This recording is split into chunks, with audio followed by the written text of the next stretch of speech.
Hello दोस्तों, नमस्कार। इस वक्त की सबसे बड़ी खबर आ रही है पटना से, जहां के पाठक ने पटना डीएम को हड़काया।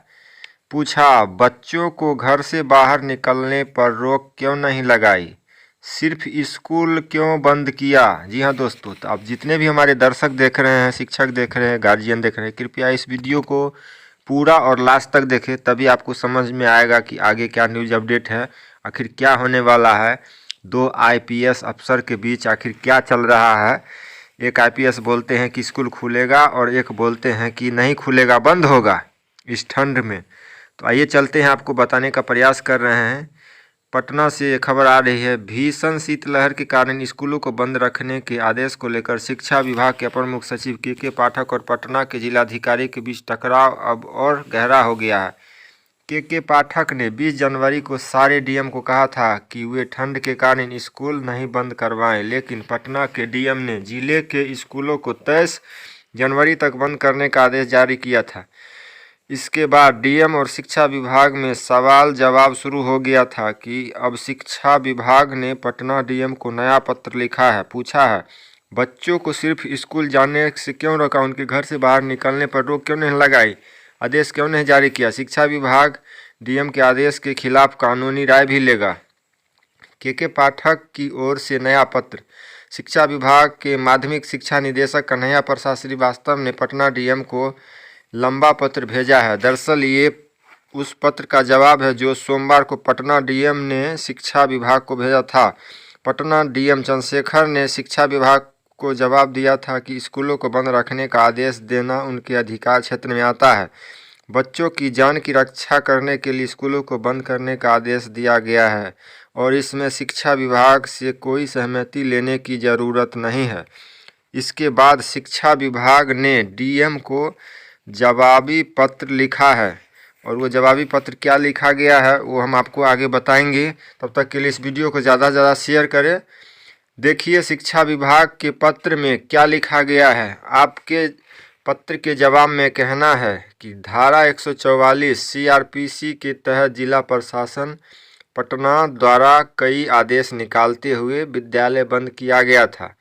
पहले के आदेशों में कोचिंग इंस्टीट्यूट का उल्लेख नहीं था, लेकिन अंतिम आदेश आपका ज्ञापन 997 दिनांक 21/1/2024 में यह उल्लेख है कि कोचिंग इंस्टीट्यूट भी बंद रहेंगे। जी हाँ दोस्तों, 997 ज्ञापन संख्या और दिनांक 21/1 जो उल्लेख किया गया था उसमें उल्लेखनीय है कि अपर मुख्य सचिव के पत्रांक 12/2 दिनांक 20/1/2024 द्वारा सभी प्रमंडलीय आयुक्त एवं सभी जिलाधिकारियों को यह कहा गया था, धारा 144 सीआरपीसी के तहत विद्यालय बंद करने की परंपरा गलत है और इस पर रोक लगनी चाहिए। साथ ही यह भी कहा गया था कि जहां तक सरकारी विद्यालय बंद करने की बात है तो इसमें कोई हस्तक्षेप करने से पहले विभाग की पूर्वानुमति ले ली जाए, किंतु आपने शिक्षा विभाग के स्पष्ट आदेशों का उल्लंघन करते हुए जानबूझकर अपना उपरोक्त ज्ञापन 997 दिनांक 21/1/2024 निर्गत किया। आपने अपने आदेश में पटना जिले में शीतलहर के कारण बच्चों के स्वास्थ्य एवं जीवन के खतरे के उल्लेख किया है। इस प्रकार का निष्कर्ष पर पहुंचने में आपका निर्णय किन परिस्थितियों में आधारित है, इसका उल्लेख तो निर्गत आदेश में होना ही चाहिए।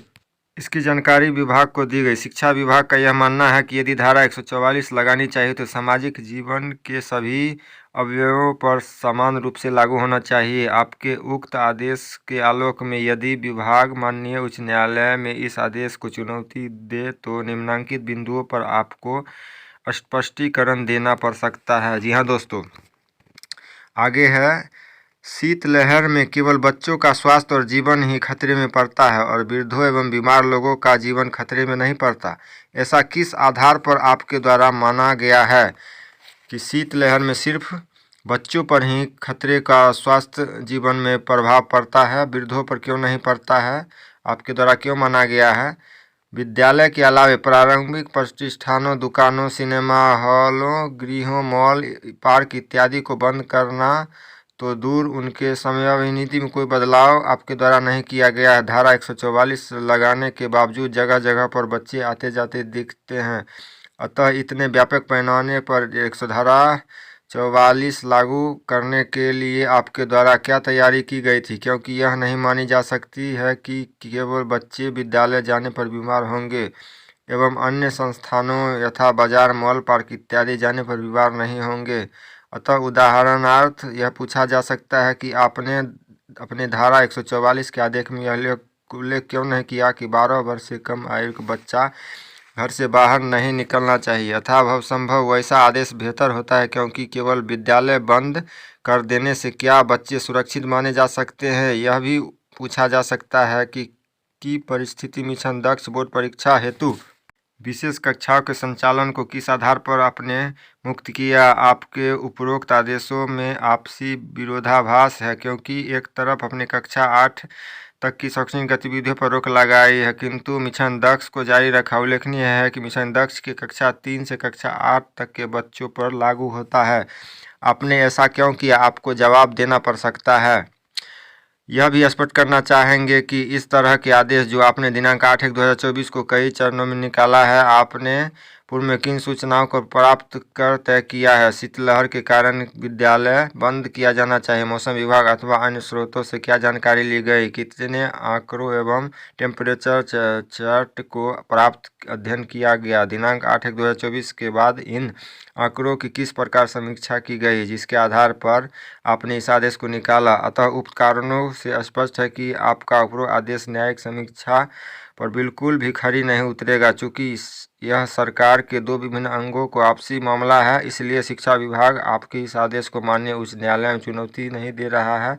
लेकिन आपसे यह आशा नहीं की जाती थी कि शिक्षा विभाग के स्पष्ट आदेश के बावजूद बिना शिक्षा विभाग के अनुमति के आप विद्यालय को बंद करेंगे और आदेश जारी करेंगे कि विद्यालय बंद किया जाना चाहिए। आपने अपने ज्ञापनांक 1042 22/1/2024 में क्षेत्राधिकार का उल्लेख किया। इस संबंध में कहना है कि क्षेत्राधिकार का उल्लेखन विभाग में नहीं किया गया, परंतु आपने अपने क्षेत्राधिकार से बाहर जाकर धारा 144 की तरह पूरी तरह से त्रुटिपूर्ण आदेश पारित किया है। सरकारी प्रतिष्ठान कब और किस प्रकार चलेंगे, उसके लिए जब तक एक रेगुलेटरी मैन्युफैक्चरिंग उपलब्ध है तब वहां आईपीसी धारा 144 लगाना सर्वथा अनुचित है और आपके द्वारा शिक्षा विभाग के क्षेत्राधिकार में हस्तक्षेप है।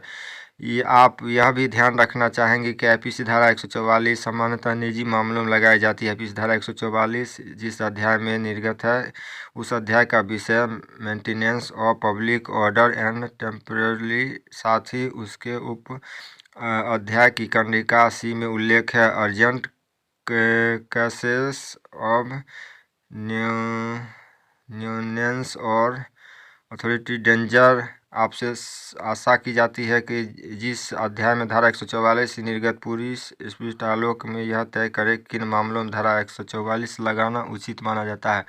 शिक्षा विभाग ने पटना डीएम को कहा कि परंपरागत तौर पर आंख मूंदकर सरकारी विद्यालयों पर धारा 144 लगाना गलत है, क्योंकि इन प्रतिष्ठानों को रेगुलेट करने के लिए सरकार के पास एक प्रशासनिक रेगुलेटरी मैनेजमेंट होता है, जिसे हम शिक्षा विभाग कहते हैं। वर्तमान प्रकरण में यदि आप समझते थे कि विद्यालय को बंद करना जरूरी है तो आप शिक्षा विभाग से ऐसा अनुरोध कर सकते थे। उल्लेखनीय है कि अब शिक्षा विभाग जिलाधिकारियों का आईपीसी धारा 144 के तहत विद्यालय बंद करने की परंपरा को रोक है, तो उसका मूल उद्देश्य यह नहीं है कि शीतलहर में भी बच्चे विद्यालय आएँ, अपितु इसका मूल उद्देश्य है कि चूँकि सरकारी स्कूल शिक्षक जिनकी संख्या लगभग 6 लाख है, वे अब सरकारी कर्मचारी के समकक्ष हो चुके हैं। इनमें 2 लाख बिहार लोक सेवा आयोग के चयनित विद्यालय अध्यापक भी शामिल हैं। इस मौसम में अब जब सरकारी विद्यालय कार्यालय, प्रखंड कार्यालय या अन्य सभी कार्यालय में कर्मचारी अपने अपने कार्यालयों में जाते हैं, तो उसी प्रकार शिक्षा विभाग का यह भी मानना है कि उन शिक्षकों को भी अपने कार्यालय यानी विद्यालय में होना चाहिए और निश्चित समयावधि तक वहां बैठना चाहिए।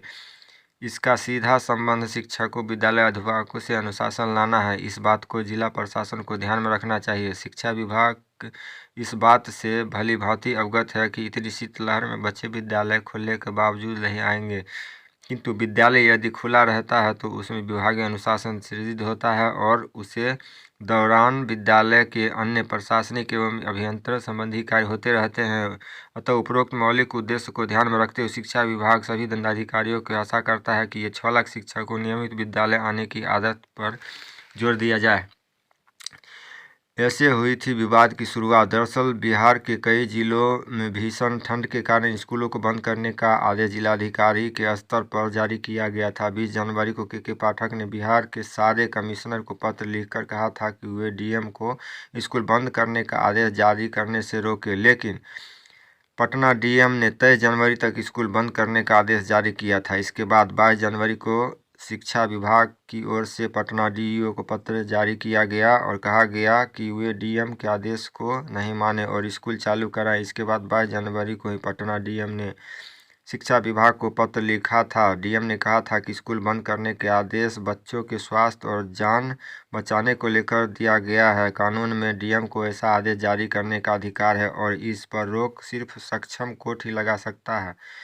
शिक्षा विभाग को इस पर रोक लगाने का कोई अधिकार नहीं है। डीएम के उसी पत्र का जवाब में शिक्षा विभाग ने जवाबी लेटर भेजा है और कहा गया है कि स्कूल बंद नहीं होगा, स्कूल खुला रहेगा। तो आप जितने भी दर्शक देख रहे हैं कमेंट बॉक्स में जाकर के ज़रूर कमेंट करिए क्या सही हो रहा है या गलत। जय हिंद, जय भारत।